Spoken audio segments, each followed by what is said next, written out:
Hello, you're watching World Talks on TVP World. My name is Sasha Farbach. Poland's defense industry is expanding, also increasing production of missiles and tanks. Now with growing output of Piorun air defense systems and plans for domestic K2PL tank manufacturing, the country is aiming to strengthen its position in Europe's defense sector. And joining us now to discuss these developments is General Jarosław Kraszewski, former director of the Armed Forces Supervision Department at the Polish National Security Bureau. Thank you so much for joining us this morning, General. I want to start with the first reaction here. Looking at the Polish armaments group, PGZ, I mean, they've become a significant player here. How does this impact the defense industry, and what does this mean for Poland? Your first take. Good morning first. Thanks for inviting me for this program. Answering your question, this is the current trend in Europe to reactivate defense industries around the EU and NATO, those countries located in Europe. And Poland, due to the fact that we have been building the strongest land forces capabilities around Europe, has to have own capacities to manufacture different types of armament. Due to the fact that lessons learned from Ukraine show us that we are facing right now a new era of modern warfighting, which is using drones and UAVs.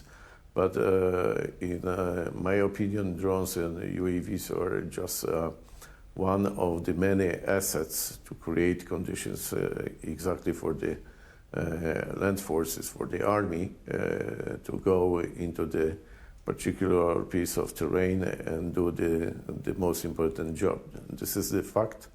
And another fact is that army is the most important right now in finishing the combat operations. This is why Polish government has made a decision to increase dramatically capacities to manufacture the tanks, because historically tanks are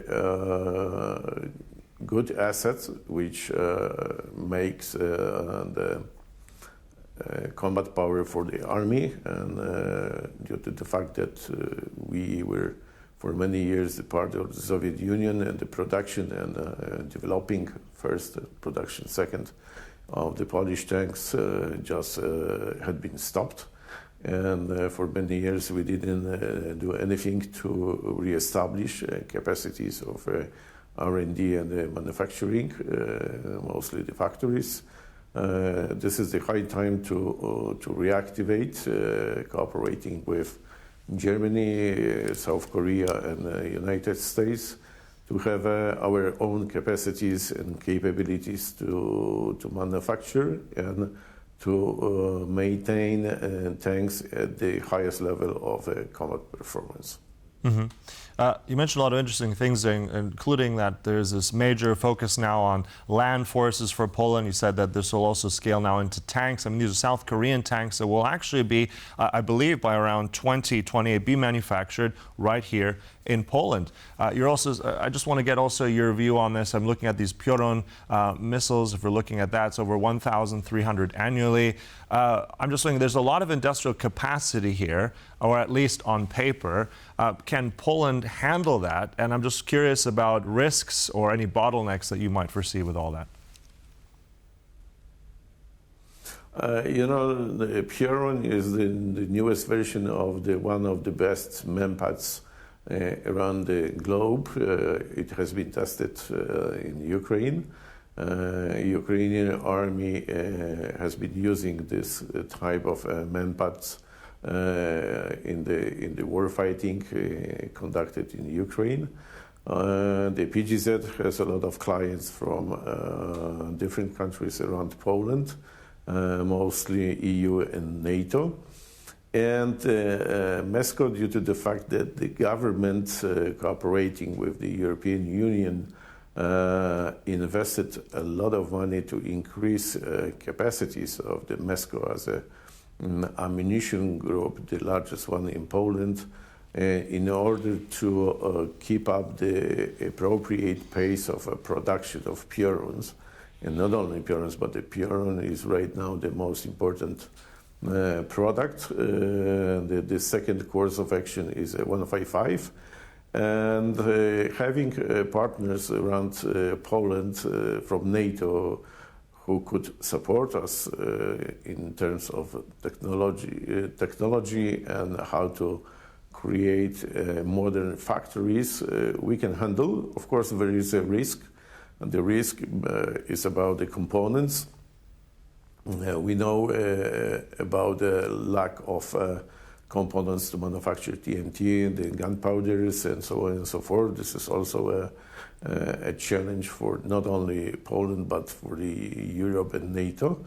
But we are finishing right now the brand new factory which will deliver the components to manufacture, to produce the highest quality TNT and gunpowders, which will be used to manufacture the Pioruns and other types of ammunition, including 155 and 120 for mortars and for tanks.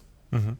I mean, it's an ambitious goal. I mean, we see more of this, as you said, scale up. A lot of these capabilities that will take time.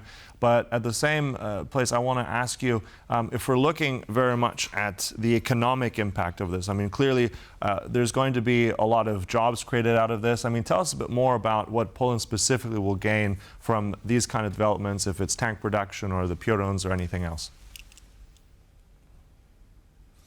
First of all, as you have pointed out, is about the huge investments. The money comes from the Polish government, but the money comes also from the EU special funds. The most of the investments based on the KPO, and there is another EU special fund called SAFE, and SAFE which help a lot in reactivating different capabilities of Polish defense industry. Secondly, is a great occasion to bring new technologies to Poland.